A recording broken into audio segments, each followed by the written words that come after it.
On ordinary mornings, the Miller house sounded like forgiveness. Coffee clicked and bubbled on the counter. An old country station in the kitchen radio hummed a tune no one fully knew the words to, and yet we all sang. My name is Grace Miller, 56 last spring, and on that morning I believed in ordinary things, in the strength of a son's hands, in a daughter-in-law's patience, in the way a small child can turn a hallway into sunshine just by running through it. Ethan, my boy, though no longer a boy, was lacing his work boots at the back door. He wore the uniform of men who raise cities, faded jeans, a neon vest, and a pencil tucked behind his ear. His palms were calloused maps of everything he had lifted in this life, including me. "Don't forget your lunch," I said, and held up the brown bag I'd written his name on since the fourth grade.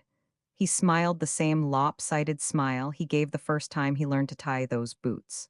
"Yes, ma'am." Samantha breezed in from the hallway, a pine scent of hairspray trailing behind her.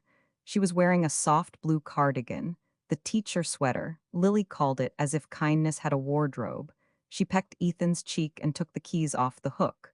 "Second period is grading essays," she sighed. "If I hear one more thesis about why cell phones should be allowed in class, I might defect to Canada." "You'd hate the winters," I said.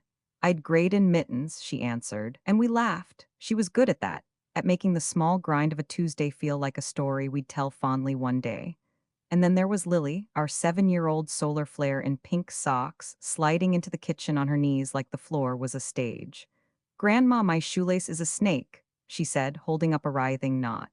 I bent, tied it, and kissed her forehead, that sweet real estate where hope lives. "Be brave," I told her. "I'm 7," she said. "I'm basically a warrior." When they left, the house exhaled. I wiped the counter, watered the spider plant, and folded the towels that would be unfolded and used and folded again, small rituals that sew a home together. Outside, Illinois wore a sun bright enough to make you believe something new was beginning. At 11:47, my phone rang.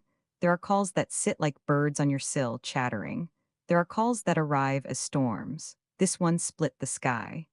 "Mrs. Miller," the voice was clipped official. "This is Mercy General. We have your son, Ethan." There was an incident at the construction site. An incident? The word didn't belong in our kitchen. It sounded like metal in a prayer. An electrical shock, a fall. "He is stable, but you should come." I remember everything and also nothing about the drive. The traffic lights were questions I couldn't answer. I turned left because the turn signal flashed. I breathed because the body remembers what the mind refuses. I called Samantha first, no answer, and then the school office, where a secretary who knew me by the sound of my worry said she would find her. I left a message that said only, "Come," because what else can a mother say when the world is burning and the house has not yet noticed? Mercy General always smelled like lemon cleaner and the end of something. I signed my name with a pen attached to a chain, as if my signature might run away when the news came. A nurse with tired compassion in her eyes led me down a corridor that looked like every corridor I had ever walked as a nurse in another life, before I learned that sometimes you cannot hold back the night. "Family for Ethan Miller?" a man in blue scrubs asked. His badge read Dr. Navarro. "Yes," I said. "I'm his mother."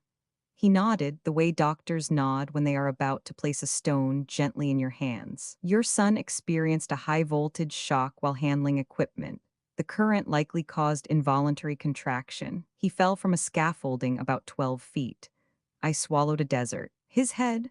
No intracranial bleeding," he said, and I thanked to God I argued with.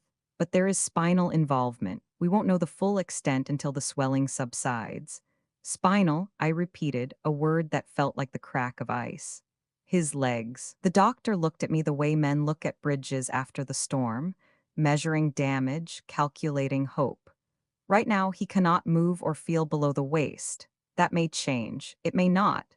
We will do everything we can." Everything we can. I have said those words to mothers at 2 a.m., when their grief was larger than the chair they sat in. I have said them to myself when the bills were stacked and my hands shook and I chose the electric bill over a new coat and told Ethan that cold was what built character. But hearing them now, in this fluorescent noon, I felt like a roof beam bowing. "Can I see him?" He led me to a room where the machines blinked in their polite, inexorable language. Ethan lay very still, as if the world had told him to be quiet and he had obeyed. A bruise was flowering at his temple. His hair, still damp with the sweat of work that morning, curled toward his forehead the way it did when he was 10 and fell asleep in the back seat after Little League. "Hey, Mom," he said, because even broken men try to make their mothers less afraid. "Hey, sweetheart." I smoothed his hair. The strands felt like every day I had ever tucked behind his ear. Tried to shift, the effort tore straight through me, his jaw clenched. "I don't feel my legs." "I know," I whispered, "for now." I said for now as if it were a bridge we could walk across and not a cliff's edge I was painting to look like a path. Samantha arrived, breathless, eyes wide and already red. She touched his hand and said his name the way you say it when you want syllables to undo physics. Lily stood in the doorway, the hospital too big for her small frame, clutching the stuffed rabbit she dragged everywhere. She looked at her father and then at me. "Is Daddy taking a nap?" "Yes," I said, because sometimes mercy is measured in the lies we tell gently. A big one. We gathered ourselves around him like a fence. Afternoon became a darker shade of itself. Nurses came and went, adjusting drips, charting numbers, making the fragile, ordinary look manageable. That is the magic of hospitals. They place terrible things on rolling carts and push them down hallways, and you think, look how neatly horror moves when it has wheels. When the first quiet came, the hour when the visitors thin and the lights hum a little louder, Ethan's breathing changed. He stared at the ceiling, the way soldiers stare at skies they cannot read, and said, almost to himself, "I was almost done with the South span. We were going to raise it Friday." "Friday can wait," I said. He swallowed. "I can't feel my legs, Mom." I held his hand so he might still feel held. "You can feel me." He nodded, but his eyes grew distant, and I recognized that terrible drift, the mind trying to leave the body because the body has betrayed it. In that moment, 100 small movies played in my heart. Ethan at 3, covered in spaghetti sauce, triumphant. Ethan at 9, presenting a lopsided birdhouse as if he had invented shelter. Ethan at 17, gripping a diploma with a knuckle-white fist. Ethan at 25, shaking as he told me he loved Samantha and he wanted to be the kind of husband whose love had a roof. We had raised our lives the way he raised beams, piece by piece, level and plumb, with a stubborn joy. Now some careless, hungry current had eaten what he stood on, and gravity did what it always does. The sky fell. Sometime near evening, Samantha went to call her sister. Lily curled into the chair and slept with her rabbit under her chin, mouth open in a perfect O of surrender. I brushed a crumb from her cheek and watched the city pulse beyond the window, the way the lights flicker on one by one as if everyone is thinking the same brave thought, "We will make it through this night." I stood then. My knees complained like chairs pushed back from a long table. I moved to the foot of Ethan's bed and laid my palms on the steel rail, cool, steady, unyielding. The machines ticked their patient music. He was drifting, that heavy morphine float that makes even pain sound far away. I bent close so only he and God could hear me.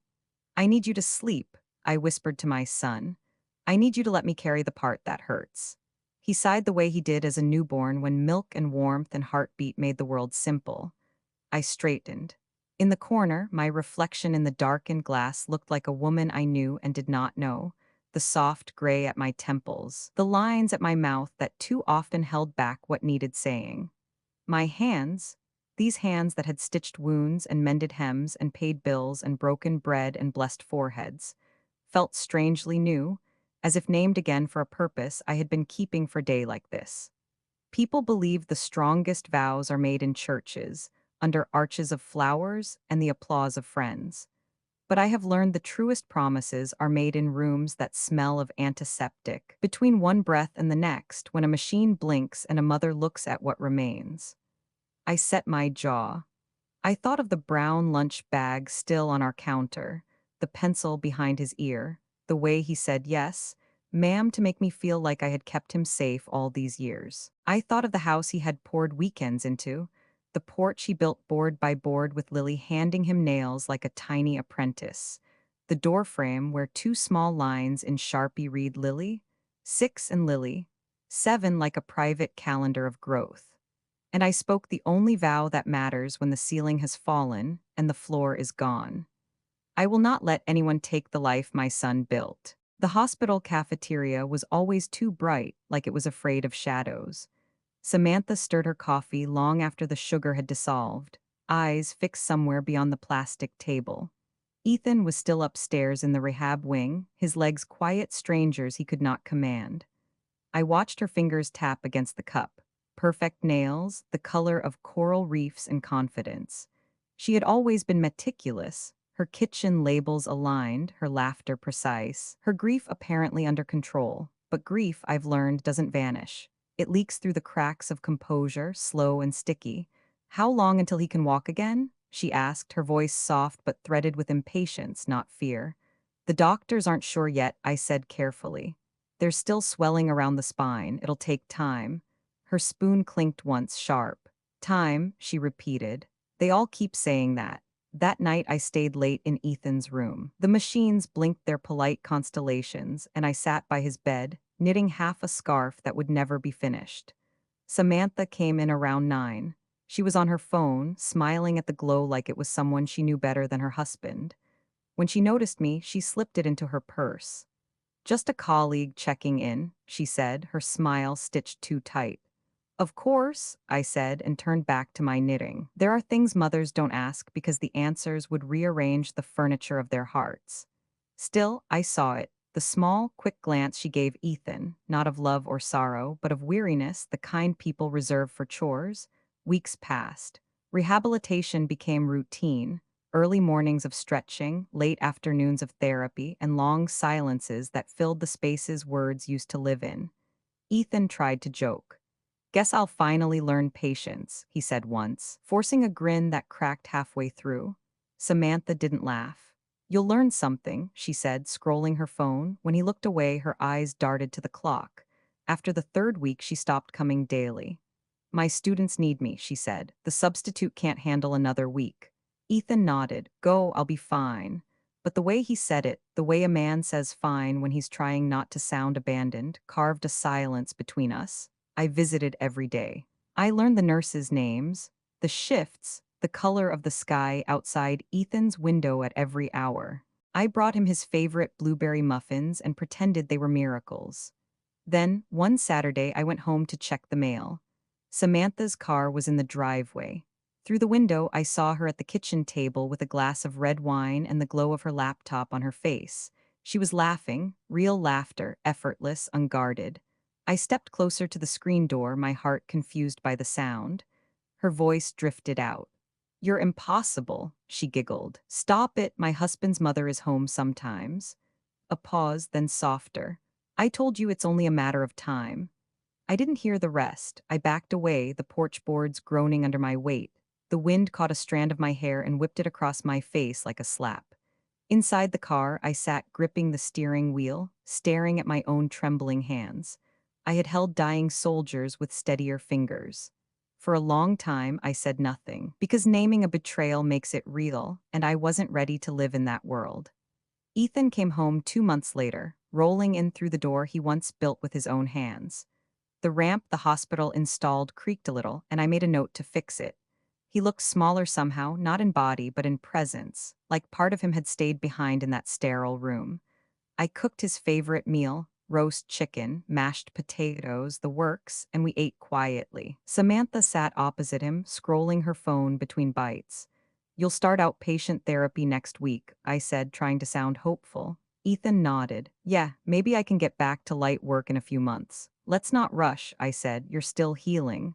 Samantha set her fork down too hard. He needs to do something. He can't just sit here forever. Ethan's shoulders tensed. I'm doing my best. Your best? She snapped. Your best used to pay bills, Ethan. Your best used to mean something. I opened my mouth, but he caught my eye. Don't, Mom, and I closed it. Samantha stood, grabbing her purse. I'm going to take a drive. The door slammed. The roast chicken cooled in silence. Ethan stared at his plate. She's scared, he said finally, voice small. This isn't what she signed up for. I reached across and covered his hand. Marriage isn't a contract you sign, it's a promise you keep. He nodded but didn't look up. In the days that followed, I noticed little things. The faint perfume on Samantha's coat, expensive, new. The lipstick she never used before. The late returns from grading papers. The credit card receipts folded into her purse from restaurants Ethan couldn't even enter with his wheelchair. One morning, I walked into the living room and found her packing a small overnight bag. Going somewhere? I asked. She startled, then smiled, quick and shallow. Just a weekend with my sister. I need a break. I nodded slowly. Of course, everyone needs air sometimes. She hesitated, studying me. You're not going to guilt me, are you? I don't believe guilt works, I said, but truth does when you're ready for it. Her eyes hardened. You think you know everything, don't you? No, I said softly, but I know what love looks like and I know when it's dying. She left without answering. That night I sat in Ethan's room as he slept. The moonlight painted his face pale and gentle. On the nightstand, his wedding photo stood in its frame, Samantha leaning into him, laughter caught mid-breath, a ring glinting like forever. I picked it up and ran my thumb along the glass. Somewhere between for better and for worse, something had broken and I couldn't tell when the fracture began. Downstairs, the refrigerator hummed, steady as a heartbeat. I leaned against the doorway and whispered to the empty air, "Hold on, my boy. Whatever this is, we'll get through it." Because love, I thought, is not measured by the moments we dance through, but by the ones where we keep standing when the music stops. And in that quiet kitchen, I realized the music in our house had stopped weeks ago. All that remained was the faint echo of a woman smiling too brightly and a mother trying not to hear the silence growing underneath. The morning after Samantha left, the house felt like a museum, too clean, too still, full of things that used to mean something. The air carried a silence that wasn't peaceful, it was waiting. I brewed coffee out of habit, but it tasted like nothing. Even the steam curled differently, slower, like it had nowhere to go. Ethan didn't come downstairs until late. He rolled into the kitchen, pale, wearing the same gray sweatshirt he'd slept in. She texted, he said, holding up his phone. She's staying with her sister for a few days. That's good, I said quietly. Sometimes space helps. He didn't answer. The way he stared into his coffee, I knew he didn't believe it either. He was still trying to fix something that had already stopped breathing. She just needs time to adjust, he said finally. This isn't easy. No, it's not, I agreed. But love isn't supposed to vanish the moment life gets hard. He looked up then, eyes red but steady. You and Dad, you made it work, right? You went through tough times, too. I hesitated. It was the first time he'd mentioned his father in years. We went through something, yes, I said, but made it work isn't exactly how I'd describe it. He tilted his head. You never really talk about him. Because some stories, I said, are better told when you're old enough to understand the ending. I didn't plan to tell it that day. But looking at him, my son, trapped in a chair he didn't deserve, I realized maybe he needed to know where he came from and what kind of storm he was capable of surviving. So I told him. It was 1996, the year I turned 28. David Miller was a firefighter, the kind of man who smiled with his whole face. He loved loud music, greasy diner food, and walking into danger like he'd been born for it. We met at a 4th of July barbecue where he borrowed my lighter and never gave it back. I fell in love with the way he laughed like he wasn't afraid of anything. For a while, that was enough. When Ethan was born, David cried. I remember his hands shaking as he held that tiny body against his chest. I'll never let anything happen to him, he said. He meant it then. But promises, I've learned, have expiration dates for some people. By the time Ethan was 6, David was drinking more than he was sleeping. The department had lost 2 men in a fire the year before. He never talked about it, but the weight sat behind his eyes. Nights grew longer, words sharper. When I tried to reach him, he shut the door, literally and otherwise. I was working double shifts as a nurse back then. The bills piled up, the mortgage was late, and I told myself we just needed to hold on a little longer. But one night, as I came home from a 12-hour shift, I found the closet half empty. He'd left a note. I can't do this anymore. Don't look for me.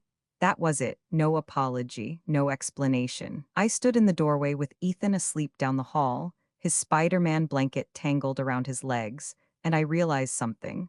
The house might still be standing, but the foundation was gone. The next morning, I made pancakes, packed Ethan's lunch, and went to work like the world hadn't just broken in two. Because when you're a mother, you don't get to fall apart. You learn to fold your grief neatly and hide it behind the smile your child needs. Years later, I heard David remarried somewhere in Arizona. He never called, he never met his granddaughter. And yet, for years after he left, I'd wake up at 3 a.m. to the faint smell of smoke and wonder if that was his ghost checking in. When I finished, Ethan was silent. The clock on the wall ticked too loudly, filling the room like an unwanted guest. I never knew it was that bad, he said softly. You were a child, I replied, and children shouldn't have to know what their parents survive. He looked down at his hands, tracing the scar near his wrist. Maybe that's why you've always been so strong. I smiled, though it ached. Strength isn't a choice, Ethan. It's what's left when you've used up every other option. Later that afternoon, I went to the backyard. The wind smelled like autumn, sharp, clean, honest. I sat on the old wooden bench David built decades ago, its paint peeling like time shedding its skin. Behind me, I heard Ethan's wheelchair squeak against the deck. You okay, Mom? I nodded, just thinking. He joined me, the chair locking beside the bench. About Dad, about everything, I said. How life circles back when you least expect it. He sighed. You ever forgive him? I don't think forgiveness is something you wake up and decide, I said. It's more like a bruise. You stop pressing on it one day and realize it doesn't hurt as much. He laughed quietly. You always make pain sound poetic. That's because pain is the only thing that listens. He looked at the orange tree near the fence, its leaves flickering gold. I don't want to be like him, he whispered. I don't want to be the man who gives up. You're not, I said firmly. You're still here, you're fighting, that's the difference. That night, after Ethan went to bed, I went into my room and opened the old trunk at the foot of my bed. Inside were fragments of a life that no longer fit anywhere else. David's wedding ring, my nurse's badge from the VA hospital, a few medals, and a letter of recommendation from a colonel who once called me the Iron Heart. I hadn't looked at them in years. They were reminders of a woman who survived fire, war, and loss, but somewhere along the way, she'd let herself believe her battles were over. Holding the badge, I saw the faint reflection of my own face in the metal. Older, yes, but not done. Samantha's betrayal had torn something open, not just anger, but an old, familiar resolve. I realized then that survival wasn't enough anymore. Protecting my son wasn't just about meals and medicine. It was about defending his life, his dignity, his right to stand, metaphorically, if not physically. I closed the trunk, my pulse steady and clear. The woman I used to be, the one who could face disaster and still find her way out, was stirring again. And as the house settled around me, I whispered into the dark, he may have taken my youth, but no one will take my son's future. The night didn't answer, but I felt something shift, like the ghosts had finally stopped haunting and started listening. The next few days passed in that strange rhythm people adopt after disaster, half living, half waiting for something worse. Ethan spent his mornings in therapy, his afternoons staring at blueprints he couldn't yet build. The drawings gave him purpose, even if they also reminded him of what he'd lost. Samantha returned on a Thursday. She came in without knocking, wearing a red dress I'd never seen before. The color startled me. It wasn't the kind of red you wore to blend in. It was defiance, alive and loud like a flare in a storm. She moved through the house as if nothing had changed, tossing her keys onto the counter, humming under her breath. Ethan wheeled out of the hallway, surprise lighting his face. You're back. Of course, she said lightly. You didn't think I'd stay away forever, did you?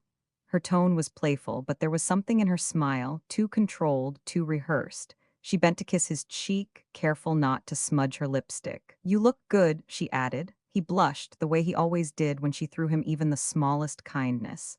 I busied myself with dishes I'd already washed. Dinner's almost ready, I said. Don't worry, she replied. I already ate. Her perfume, sweet, unfamiliar, hung in the air long after she left the kitchen. Over the following week, I saw changes that only mothers notice. She stayed out late, her explanations growing thinner. Faculty meetings, she'd say, or a friend needed to talk. Her phone never left her hand, and once when she went upstairs, I caught a glimpse of the screen lighting up with a name I didn't recognize. R. Cole? That night, while Ethan slept, I sat alone in the living room and stared at the darkened staircase. Every creak sounded like a confession. I told myself I was imagining things, that grief had turned me paranoid, but deep down I knew. The same instinct that once told me a patient was slipping before the monitors did now whispered that my family was cracking. Still, I said nothing. Because silence, I thought, was sometimes the only way to keep what was left from shattering completely. One Saturday morning, I was folding laundry when the doorbell rang. Standing there was a man, tall, tan, the kind of polished charm you don't trust. A silver watch flashed on his wrist. His cologne arrived before his words. "Good morning," he said smoothly. "Is Samantha home?" I blinked. "She's out. May I ask who's calling?" He smiled, practiced, and easy. "A friend from work, Richard Cole." "Richard R. Cole?" I forced a polite nod. "I'll tell her you stopped by." He hesitated, glancing past me into the living room, his eyes landing on Ethan's wheelchair near the fireplace. "You must be her mother-in-law," he said. "I've heard about you." "Hopefully good things," I said, my voice even.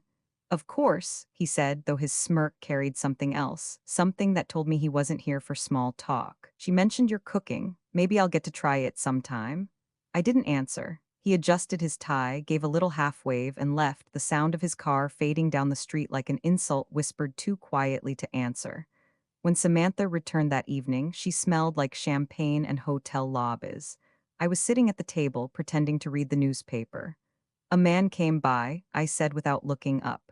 "Richard Cole." She froze mid-step, then forced a laugh. "Oh, that's just a colleague. We're working on a grant proposal for the school district." "At a construction firm?" I asked mildly. Her eyes flickered just for a second. "He's consulting on some infrastructure work. Don't worry about it." "I wasn't," I said and folded the paper. "Not until now." She exhaled, smiled too wide, and disappeared upstairs. The next day, Ethan's physical therapist canceled, and I drove him to the park to get some air. The autumn wind carried the smell of burning leaves and wet soil, Chicago's way of letting you know winter was coming. We sat near the lake. A group of kids kicked a soccer ball nearby, their laughter rising and falling like music. Ethan watched them with a look I couldn't read, part longing, part resignation. "She's been different," he said suddenly. I turned to him. "How so?" "She's distant. When she talks to me, it's like I'm someone she used to know." He paused. "Do you think I did something wrong?" My heart broke a little. "You got hurt, Ethan. You didn't do something wrong. You survived something impossible." He looked down. "That doesn't make me the man she married." "She married you," I said softly, "not your legs." He gave me a sad smile. "You always make things sound simple." "They usually are," I replied. "It's people who complicate them."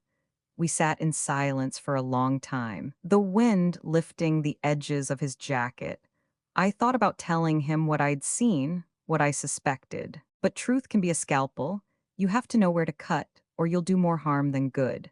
So I said nothing, for now. That night, I called someone I hadn't spoken to in nearly 20 years. Paul Reynolds had been a detective when I worked as a nurse at the VA hospital. We'd shared long nights of bad coffee and worse cases, patching up the world in our own small ways. He'd left the force to become a private investigator, trading badges for paychecks, but he still had the same voice, steady, grounded, familiar. "Grace Miller," he said, chuckling. "Now that's a name I didn't expect to see on my caller ID. What's the trouble?" "I need a favor," I said. "Favors from you usually come with a moral dilemma. I'm afraid this one's worse."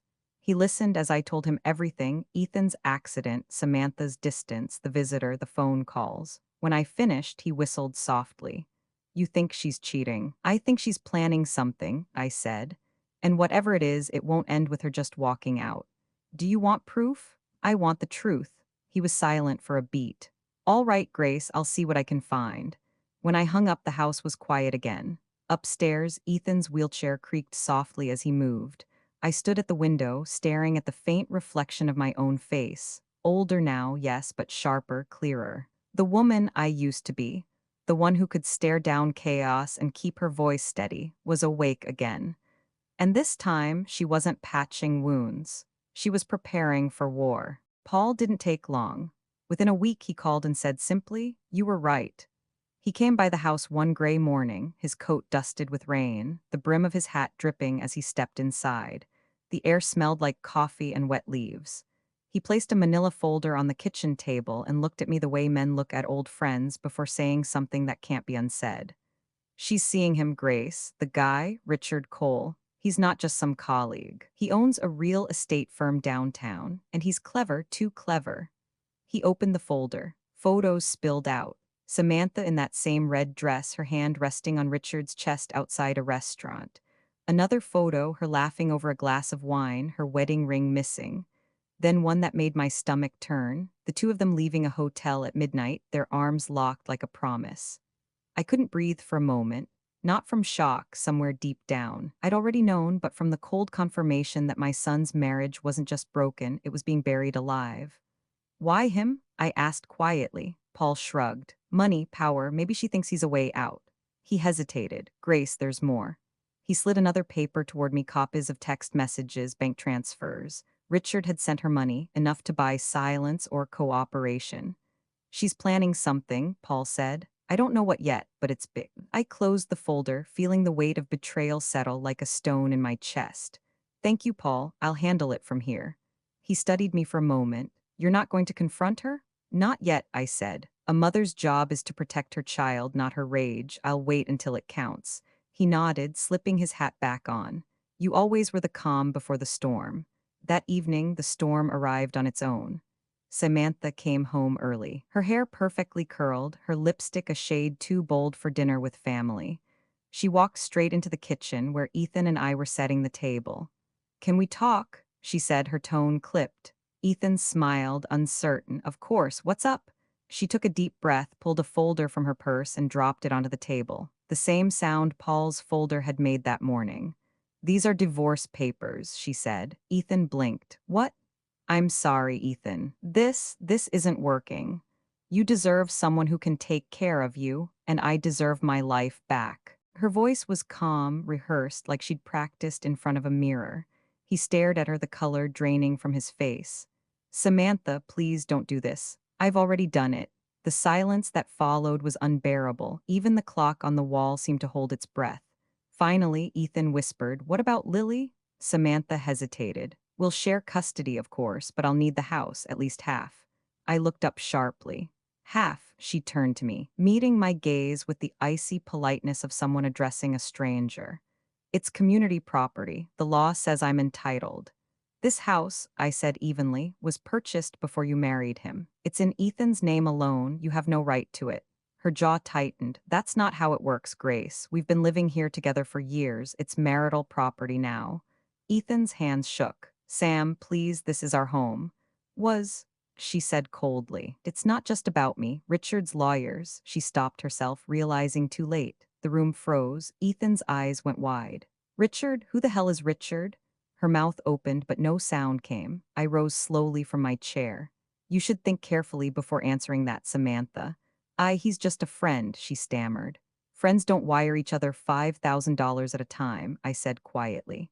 Her eyes snapped to mine. You've been spying on me. No, I said, protecting my son. She laughed bitterly. You never liked me. You've been waiting for this. That's not true, I said. I wanted to believe you loved him. I prayed I was wrong about you, but love doesn't scheme behind closed doors. Her face hardened. You can't prove anything.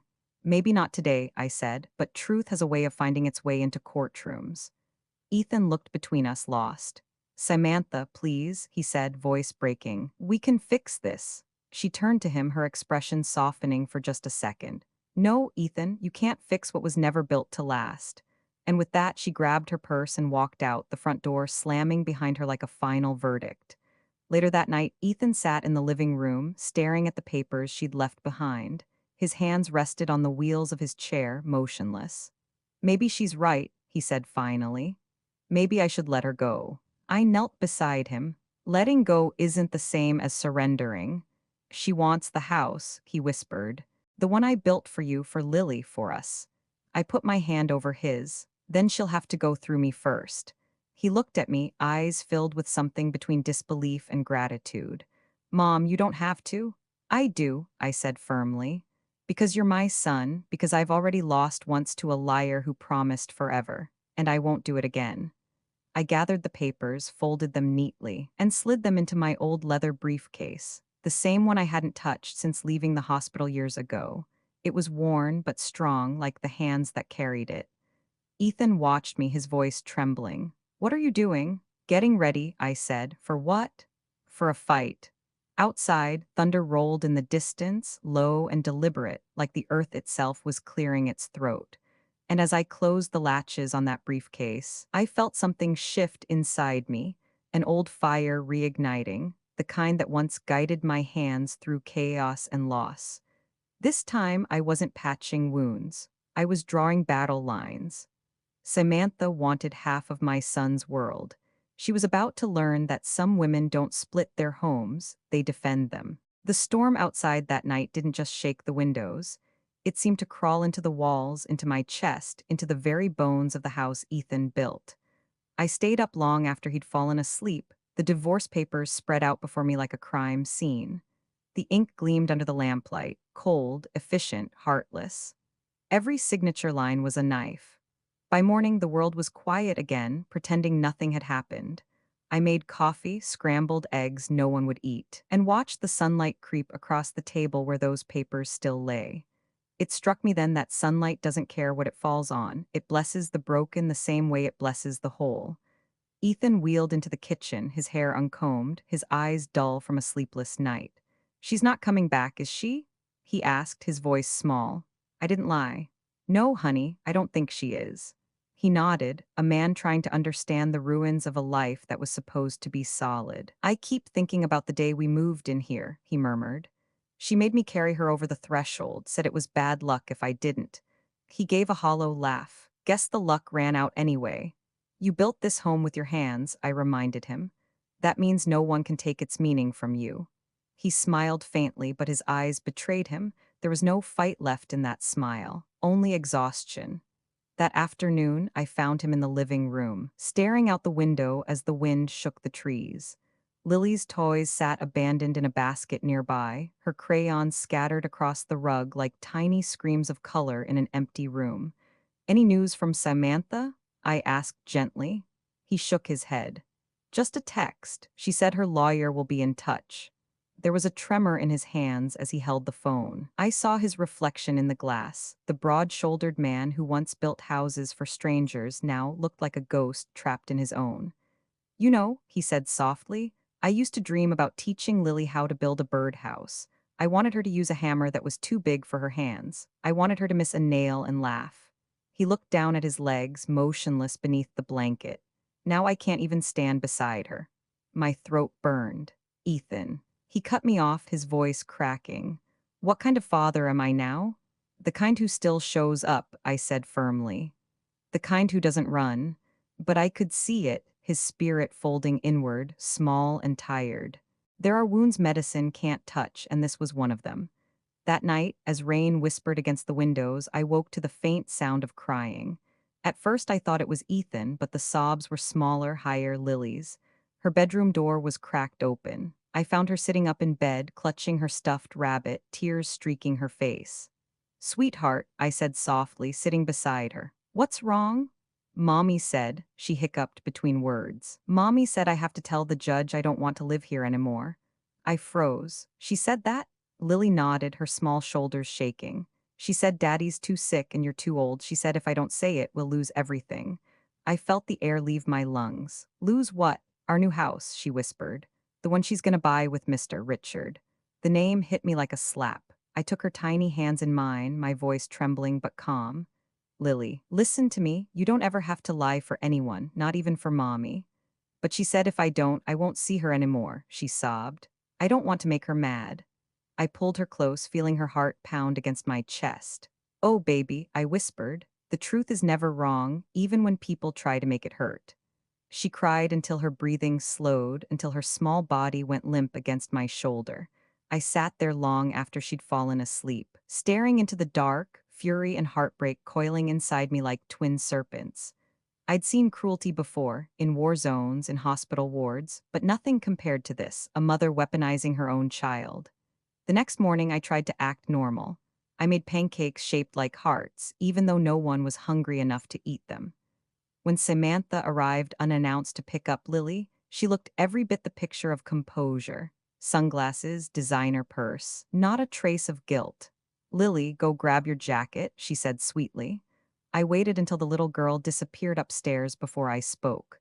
You told her to lie. Samantha didn't even blink. I told her the truth. Ethan can't take care of her and you can barely manage yourself. My hands tightened around the coffee mug. You're poisoning your own daughter. I'm protecting her future, she said, her voice clipped. You think raising her in this dying house, with a crippled father and a bitter old woman, is love? I stood then, the chair scraping the floor behind me. You may have fooled the world, Samantha, but I see you. You're not protecting her, you're grooming her to become you. Her jaw tightened. You don't scare me, Grace. No, I said quietly, stepping closer, but the truth will. She smirked, brushing past me toward the door. Good luck proving anything. When the door closed, I stood there trembling, not with fear, but with clarity. It wasn't just about Ethan anymore. It wasn't even about Samantha's greed. This was about Lily, the little girl who still believed that love was something you could draw in crayon. That evening, I called Paul again. I need more than proof, I told him. I need protection. Grace, what's going on? She's trying to turn the court against Ethan. She's using Lily. I won't let her. He sighed on the other end. You sound like the woman I remember, the one who scared every crooked lawyer in Chicago. I'm not that woman anymore, I said. But I can be. Then tell me what you need. Everything, I said. Every call, every transfer, every photo. I want to know where she goes, who she sees, what she's planning, and I want it fast. He hesitated. You planning to take her to court yourself? Not yet, I said. First, I want her to know she picked the wrong family to betray. When I hung up, I looked toward Ethan's room. He was asleep, the soft hum of the oxygen machine steady, almost peaceful, but I knew peace was temporary. I walked to the old trunk in my closet and took out the box labeled legal records, a relic of my other life. Inside were forms, contracts, court citations from when I'd worked in hospital compliance years ago. The smell of old paper filled the air, sharp and familiar. As I sorted through them, I found something I hadn't seen in decades, my old paralegal certification from Cook County, stamped and signed. It wasn't much, but it was proof of what I used to be capable of. I ran my fingers across my name, etched in fading ink, Grace Miller.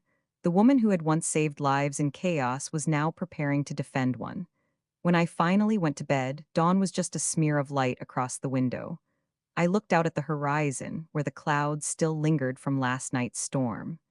Broken wings can still fly, I thought. You just have to teach them how. And as I drifted to sleep, I promised myself that Samantha would never see us as victims again, because I wasn't just Ethan's mother anymore. I was his shield. The following week felt like walking through fog. Every sound was muffled, every day blurred into the next. Ethan's recovery continued, but it was slow, achingly slow. He still tried to smile for Lily, but the light behind it had dimmed. I spent most mornings answering calls from lawyers, hospitals, and insurance adjusters, my voice calm even when my heart wasn't. The world doesn't stop falling apart just because you've learned to sound composed. Then, one gray afternoon, the doorbell rang. When I opened it, Paul stood there again, rain dripping from his coat. He held a thick envelope under his arm, his expression somber. Grace, he said, his voice low, you might want to sit down for this one. He followed me into the kitchen. The kettle was already whistling, so I poured us both coffee, though neither of us drank it. Paul opened the envelope and laid the contents across the table, photos, bank statements, printed emails. It looked like the aftermath of a confession. She's deeper in this than I thought, he said. That man, Richard Cole, he's not just a fling, he's the one bankrolling her legal fees. I frowned. Legal fees for what? He tapped a paper. For the divorce, but that's not all. He's also been transferring money into an escrow account under Samantha's name, about $60,000 over the past 2 months. I blinked. 60,000? He nodded. And that's not savings, that's hush money or leverage. I skimmed through the printed emails. They read like blueprints for betrayal, coded phrases about property division, asset protection, and timelines. One email stood out short, clear, damning. Richard, once the house is in your name, the rest will be easy. Just keep her quiet until the court date. Samantha, she won't be a problem. She's just an old woman who thinks she's smarter than she is. Paul watched my face tighten. You see why I wanted you sitting down? I exhaled slowly, pressing my fingers to my temple. I've been called worse, I said, but never by someone who doesn't know who she's dealing with. He leaned back, studying me. So what's your plan? I'm not going to expose her yet, I said. I'll wait until she's certain she's won. That's when truth hurts most. He smiled faintly. You haven't changed, Grace. You still think 2 moves ahead of everyone. I sipped my cold coffee. I'm not thinking ahead, Paul. I'm remembering. That evening, I waited until Ethan had gone to bed before unlocking the drawer where I kept the evidence. The folder Paul had given me lay there like a live wire. I turned on the small desk lamp, its yellow light falling across the papers. My reflection stared back at me from the dark window, steady, lined, unflinching. It had been decades since I'd prepared a case file, but the rhythm came back to me like breathing. Sorting, labeling, annotating. The language of order in a world of chaos. For hours, I worked in silence, piecing together Samantha's deception. Every transaction, every text, every late night visit built a pattern, a web designed to drain Ethan of everything he had left. At midnight, I stopped. My hands trembled, not from fear, but from fury. She wasn't just trying to steal a house. She was trying to erase my son's dignity, to leave him hollow enough to believe he deserved it.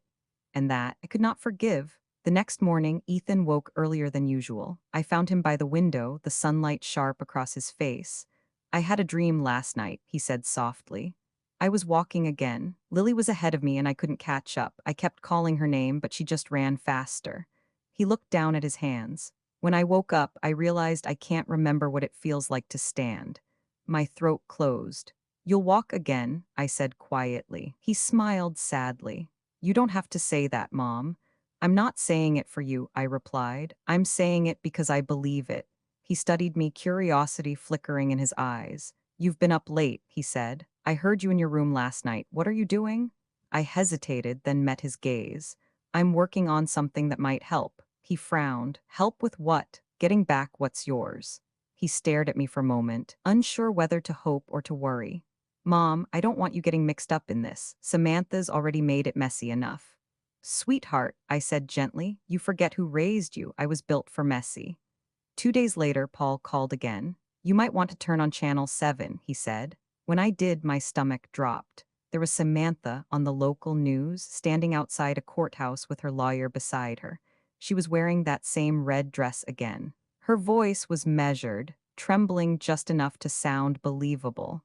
My husband's accident has been devastating, she said into the cameras, but I've been carrying the burden alone, financially, emotionally. I'm only asking for what's fair, for what any wife would deserve. Her lawyer, a sharp-faced woman with icy blue eyes, chimed in.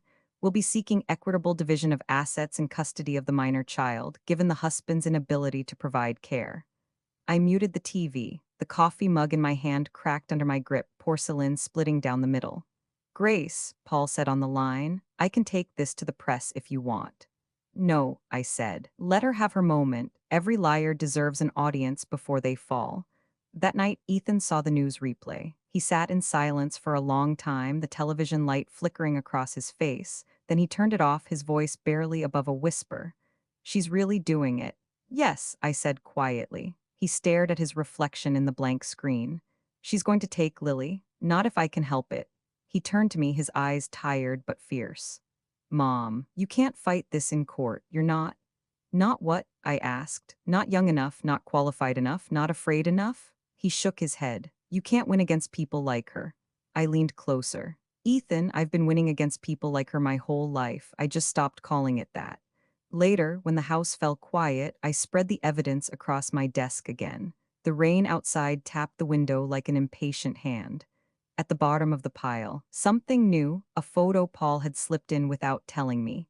Samantha and Richard, not in a hotel this time, but sitting in an office beside a realtor. On the table between them was a contract. A sale agreement for our house. The buyer's name had been blacked out, but I didn't need to see it to understand. She was already preparing to sell what wasn't hers.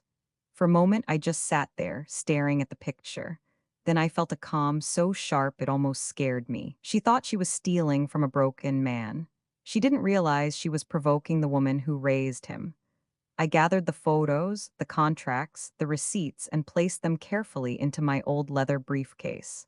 The sound of the latch snapping shut echoed through the room like a final decision. The next time Samantha stepped into a courtroom, she wouldn't be facing a victim. She'd be facing me. The courthouse stood on a corner of Dearborn and Adams, a gray stone building with tall columns that had seen a century's worth of broken vows and second chances. That morning, its steps were slick with rain, the city sky a dull, unrelenting silver. I'd stood on those same steps years ago when I was younger, stronger, and foolish enough to believe justice always prevailed if you were brave enough to ask for it. Now, at 56, I was no longer brave. I was deliberate. Ethan sat beside me in the passenger seat, his hands fidgeting in his lap. The chair ramp was folded in the back, and his eyes were fixed on the courthouse doors as if they were gates to another world. "Mom," he said quietly, "you don't have to do this." I looked at him, the son I had raised on grit and late nights, the boy who once believed I could fix anything with enough love and stubbornness. "Yes, I do," I said, "and not just for you." He sighed, resting his forehead against the window. "I just don't want you dragged through it again." "Dragged through it?" I smiled faintly. "Honey, I am the storm." He didn't laugh. He hadn't laughed much lately. When we reached the courthouse entrance, I helped him out of the car, lifting his crutches from the back seat. His shoulders trembled slightly as he adjusted them under his arms. The simple act of standing looked like war. I stayed behind him, ready if he faltered, but he didn't. Reporters hovered near the stairs, their umbrellas dotted across the wet pavement like black flowers. The moment Samantha's car pulled up, a sleek silver Mercedes, I saw cameras rise. She stepped out in that same red dress, the color of defiance, her lipstick matched. She smiled for the cameras as though she were arriving at a premiere. Behind her was her lawyer, Victoria Hall, sharp, immaculate, the kind of woman who wore success like armor. Together they looked untouchable, until they saw us. Ethan tried to keep his gaze down, but I met Samantha's eyes head-on. Her smile faltered just slightly. Even monsters hesitate when they see the person who remembers what they were before they became one. Inside, the air was heavy with the smell of wet wool and old varnish. I guided Ethan to the plaintiff's bench, his breath shallow from the effort. Samantha and Victoria sat opposite, their whispers slicing the silence. At the front of the room, Judge Morales entered, an older man with gray hair and a reputation for fairness. I knew his name. Years ago, I'd worked alongside his clerk on a medical ethics case. He'd been a young lawyer then, nervous, idealistic, with eyes that burned for truth. Now, when he looked up and saw me, something flickered in his expression, recognition, then disbelief. He cleared his throat. "This court will come to order." Victoria rose smoothly.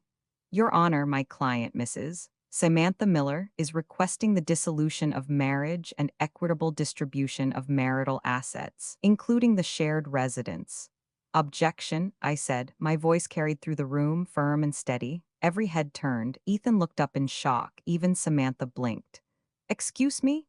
the judge said. I stood slowly, the weight of the old leather briefcase heavy in my hand. "Your Honor, I'll be representing my son, Mr. Ethan Miller, in this matter." Whispers rippled through the courtroom. Victoria frowned. "Mrs. Miller, this is highly irregular. You're not a licensed attorney." "Not currently," I said, my tone even.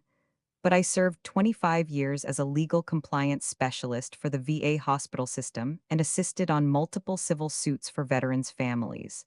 I am fully versed in family and property law." The judge studied me, his brow furrowed. "Mrs. Miller, Grace Miller?" "Yes, Your Honor." A pause, then quietly, "As in the Iron Heart Miller?" The room murmured again. I caught a faint smile from one of the older clerks in the back, someone who remembered that nickname from a different era. Samantha shifted in her seat, confused, glancing toward Victoria. "Yes, Your Honor," I said. "That was a long time ago, but some things don't rust." The corner of his mouth twitched, not quite a smile, not quite disapproval. "Very well, I'll allow it." Samantha's jaw dropped. Victoria stood. "Your Honor, I must object." "Overruled," he said, without looking at her. "Proceed." Ethan gripped the side of his chair, whispering, "Mom, what are you doing?" I placed my hand over his. What I should have done sooner. The opposing counsel began their case. Victoria was sharp, her words rehearsed, every phrase dripping with feigned empathy. My client has endured years of hardship, she said, pacing gracefully. Following Mr. Miller's accident, she became the sole financial and emotional provider for their family. The marital home, though originally purchased by Mr. Miller, became the shared residence of the marriage and thus subject to division under Illinois law. I waited for her to finish, then stood. Your Honor, may I? He nodded. Mrs. Hall conveniently omitted one fact, I began. This house was purchased 2 years prior to the marriage, solely under my son's name. I have here. I opened my briefcase, pulling out documents sealed in plastic sleeves. The original purchase agreement, mortgage statements, and title, all predating the marriage certificate. I handed them to the bailiff, who carried them to the judge. Victoria stepped forward. Even so, Your Honor, the law allows. I cut her off gently. Yes, I'm aware. Illinois Statute 503C(2) states that non-marital property may be transmuted to marital property if there's evidence of donative intent, meaning if my son gifted the property to the marriage. I turned to Samantha, meeting her eyes. Can you provide such evidence? Samantha's lips parted, but no sound came. The silence stretched. I'll take that as a no, I said. Judge Morales adjusted his glasses, skimming the documents. These appear valid. He looked up. Please proceed, Mrs. Miller. Gladly, I said, because what this case is really about isn't a house, it's a pattern. My son built a home, my daughter-in-law built an exit plan. Gasps murmured through the gallery. Samantha stood abruptly. This is harassment. You're twisting things. Am I? I lifted another document from the briefcase. Because I also have records of recent wire transfers between you and one Mr. Richard Cole. Would you like me to read them aloud? Her face drained of color. That's private. Not when it involves marital finances, I said coolly. Victoria tried to recover. Your Honor, this so-called evidence was obtained illegally. Actually, I interrupted, it was gathered by a licensed investigator under Illinois Statute 5/14-2, which permits documentation of suspected fraud when one party has probable cause. I trust you're familiar with the law, Mrs. Hall? The room buzzed. Even the judge leaned back slightly, hiding what might have been a smirk. Samantha sat down, her eyes burning holes through me. For the first time, she looked less like a victor and more like someone cornered. During recess, Ethan sat quietly beside me, his voice shaking. Mom, how did you know what to do? I smiled faintly. Because I've done this before, son. Only this time I'm not fighting for a paycheck. I'm fighting for you. He stared at me, and for a moment I saw the little boy he used to be, the one who thought his mother could stop storms with a glance. When court reconvened, I wasn't finished. Your Honor, I said, before you consider property division, I'd like to submit one more piece of evidence, a recording. The bailiff connected the USB drive to the court system. Samantha's voice filled the room, clear, cold, instructing Lily to lie. Tomorrow in court, if the judge asks, you have to say you don't want to live with your daddy anymore. Understand? Then Lily's small voice trembling, but I love daddy. And finally, Samantha's reply, sharp, cruel. If you don't do as I say, we'll lose everything. The courtroom went silent, not the respectful kind. This was the breathless quiet of disbelief. Samantha leapt to her feet. That's not real, it's doctored. But her voice cracked and the lie fell apart midair. Judge Morale's gavel came down once. Enough. His voice was steel. Mrs. Hall, advise your client to remain seated. Victoria's face was pale. She leaned towards Samantha, whispering something, but it was too late. The damage was irreversible.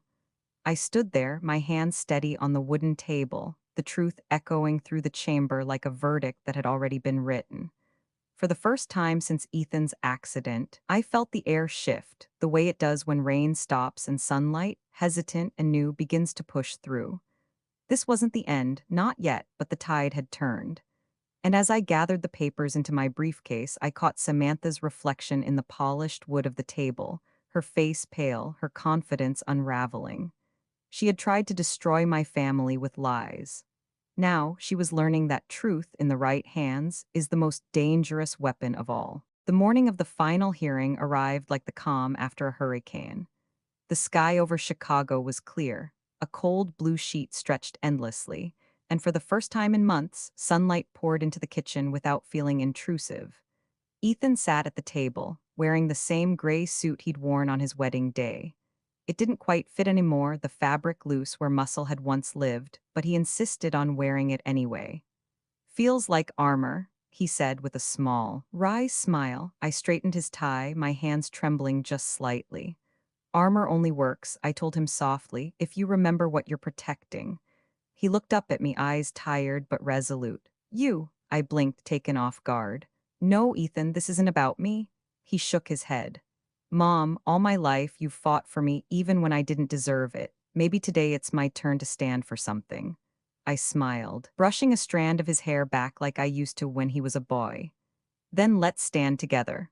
The courthouse was packed, reporters, neighbors, even strangers who had followed the story since Samantha's tearful press conference. To them, we were entertainment. To me, this was the last stand of a promise I'd made the night Ethan was born. No one will hurt my son if I can stop it. Samantha entered with her lawyer, Victoria Hall, walking quickly, her heels clicking like defiance against the marble floor. She looked paler now, but the arrogance hadn't vanished.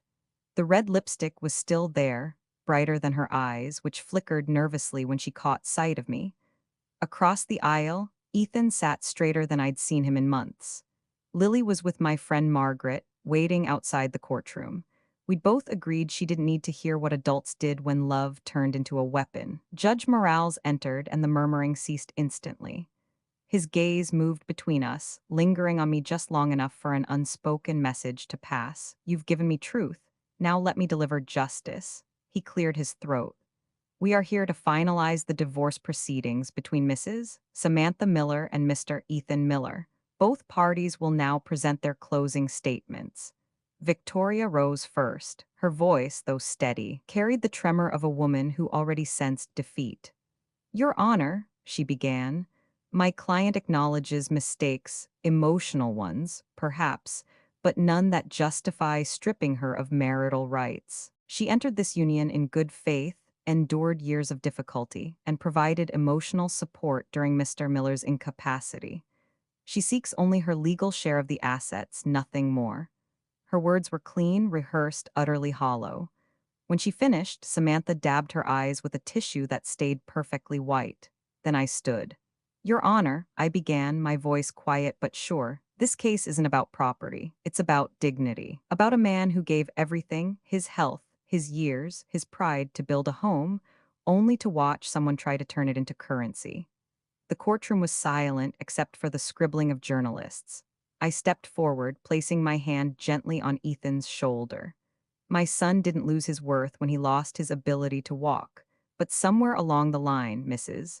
Miller decided he had. She saw his weakness not as something to nurture, but as an opportunity to exploit. Samantha's face flushed red. That's not true, she hissed. I turned toward her. Then perhaps you'd like to explain the recording in which you instructed your daughter to lie under oath? The words cut through the room like thunder. Judge Morales tapped his gavel once, firm but calm. Mrs. Miller, you'll have your chance to respond after closing. I nodded in gratitude, then looked at him. Your Honor, I've spent most of my life working in systems where truth was buried under power. I learned that justice isn't automatic, it's earned, piece by piece, through courage. My son deserves that courage. My granddaughter deserves a mother who tells the truth, not one who uses her as a pawn. I paused, scanning the room. I don't stand here as a lawyer. I stand here as a mother, and as a woman who still believes that love, real love, is stronger than greed.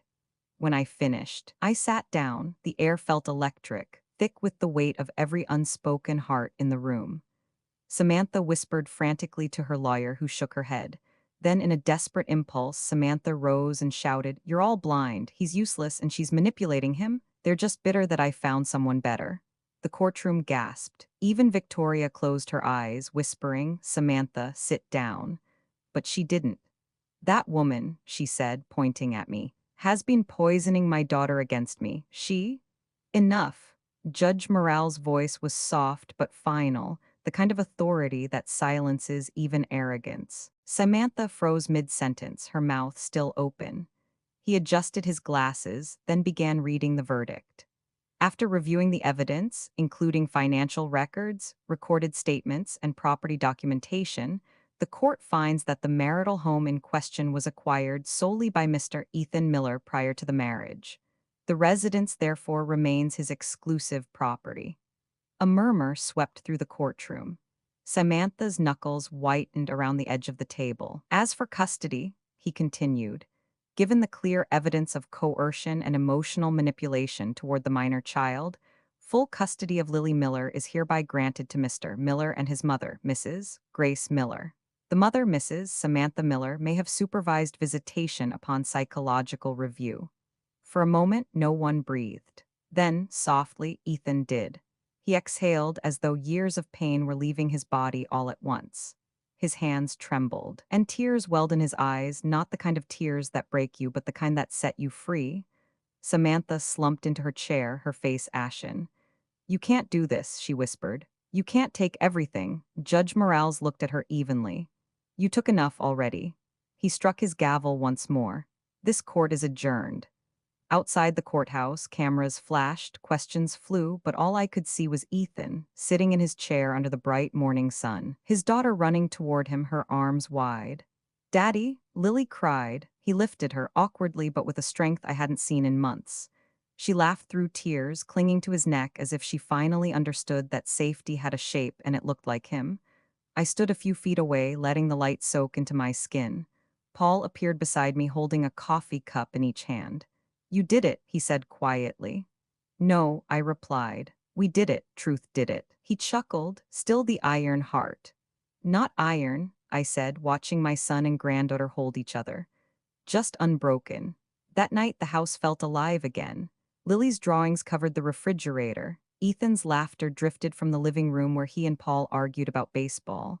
I stood by the kitchen window, staring out at the orange tree in the backyard, its branches trembling in the evening wind. Samantha was gone for good this time.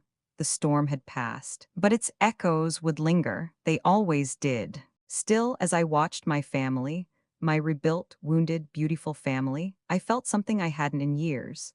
Peace. Not the quiet kind that comes from silence, but the hard-earned kind, the kind that comes from fighting for what matters and finally winning.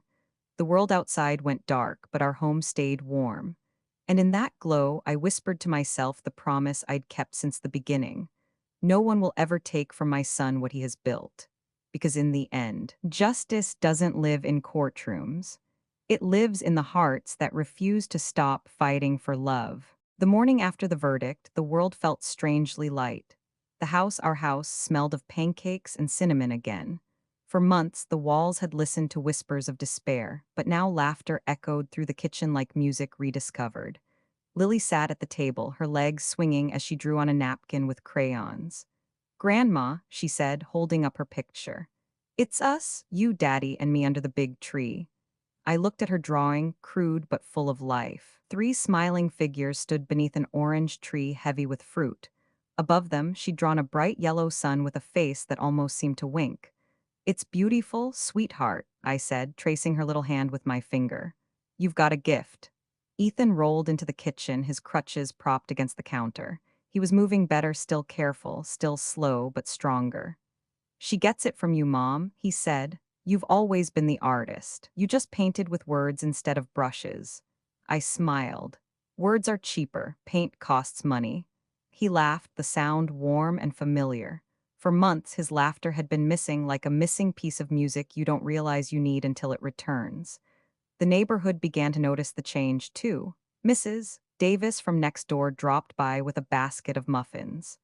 "I saw the news," she said, wiping her hands on her apron. "You showed that woman what justice looks like."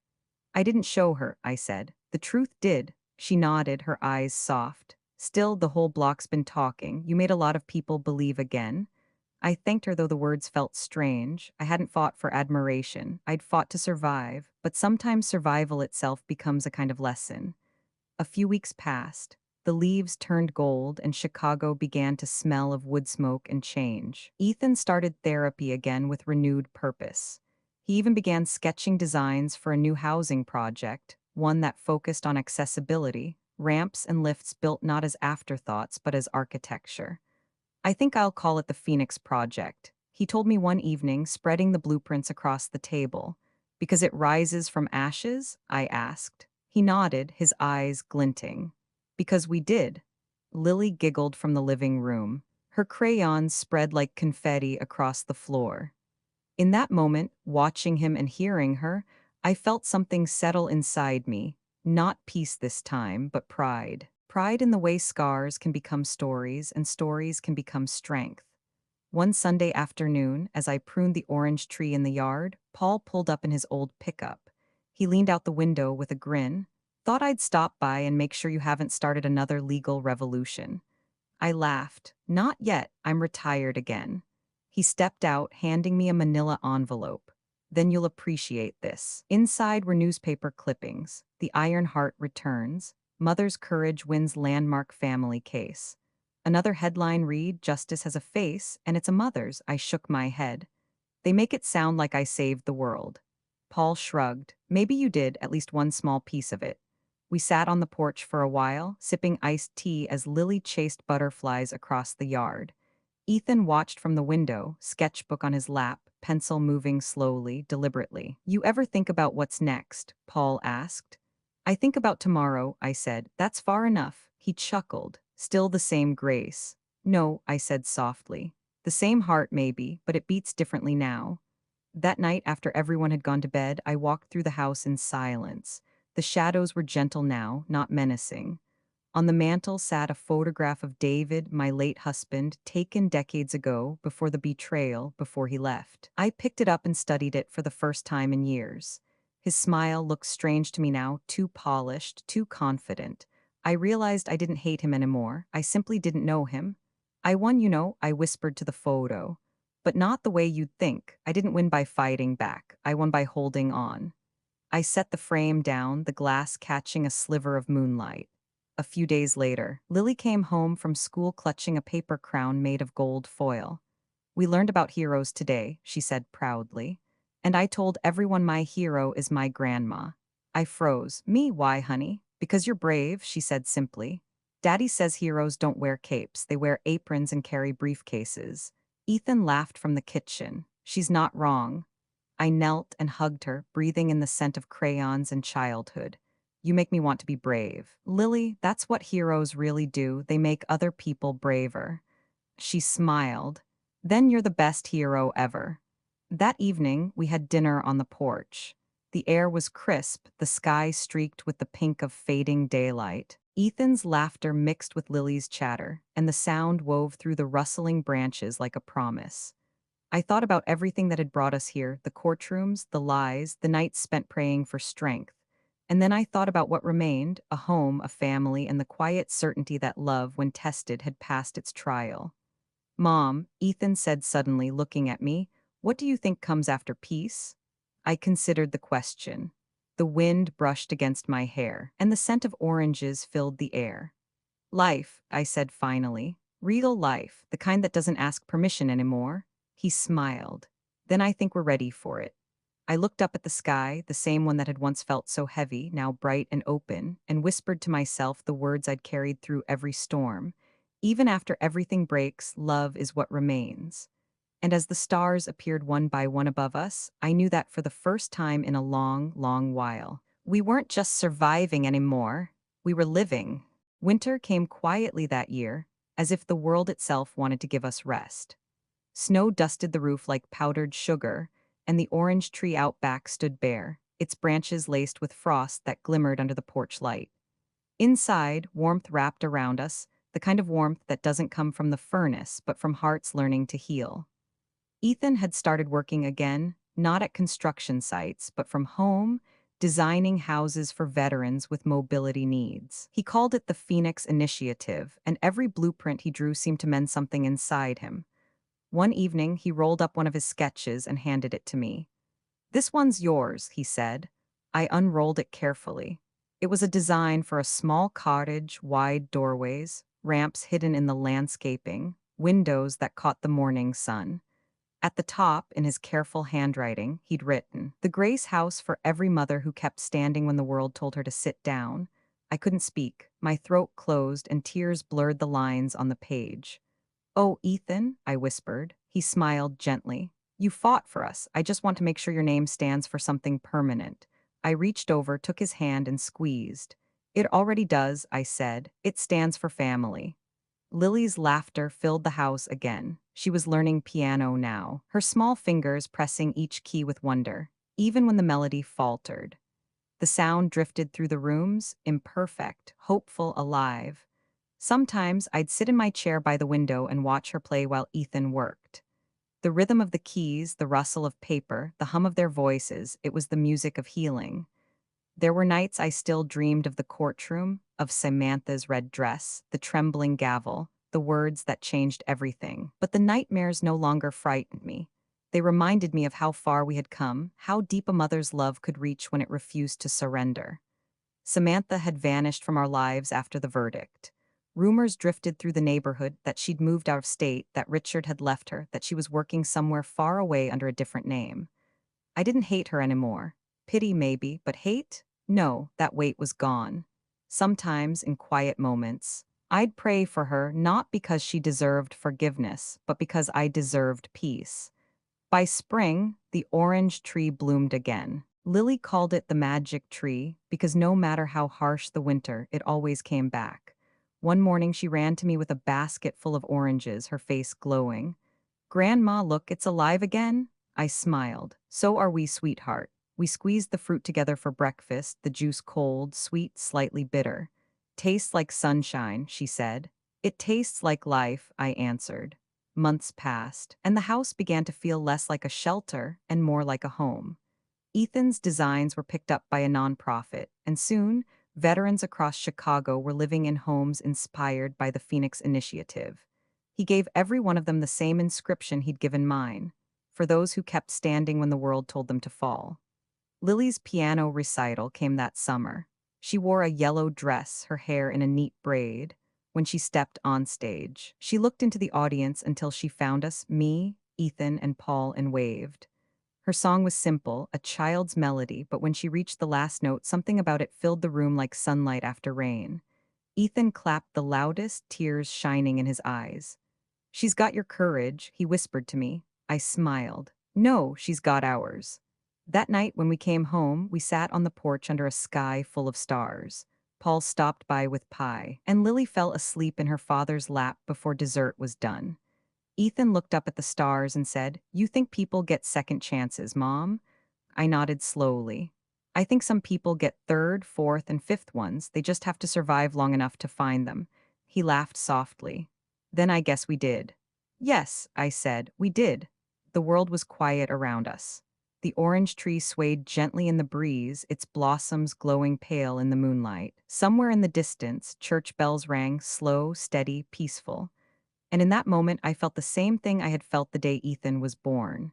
Hope, fragile, fierce, and new.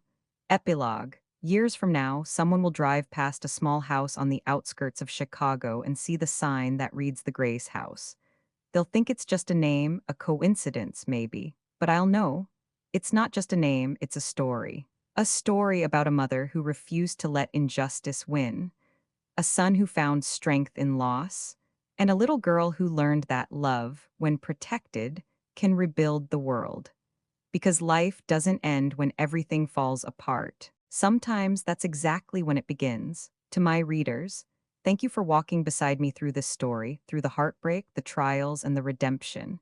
If you've ever felt broken, may this remind you that healing is possible. Hold your family close, forgive when you can, fight when you must, and never ever stop believing that love, true love, always finds its way home. Wishing you peace, strength, and the kind of happiness that stays. With all my heart, Grace Miller.